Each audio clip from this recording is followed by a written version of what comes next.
The last category that I'm going to discuss is either high salary or remuneration.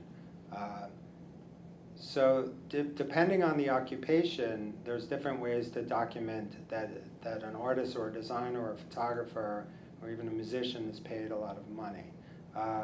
If you have someone who works for a company and they receive a salary, whether that salary is in the United States or if the person is international and they have a high salary, if we can document, say for example, the top 10%, if there are salaries in the top 10% of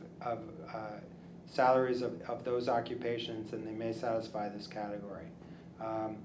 You can also document that an artist sells artwork for a high amount compared to other artists.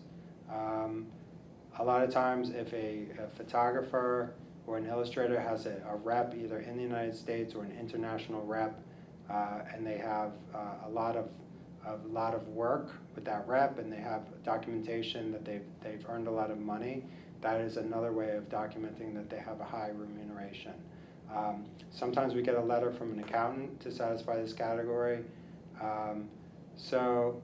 one thing to keep in mind with this visa category is this is the only category where you don't have to have proof that you have accomplished this. You can prove this category by contracts to say that someone will give you a high salary. So it's not going to work in every case, but if you have an employer that wants a petition for you as a designer or an architect or something to that effect, and they intend to pay you a high salary compared to other people, then that is one way that you can get a category, and you're that much further along in qualifying for the visa.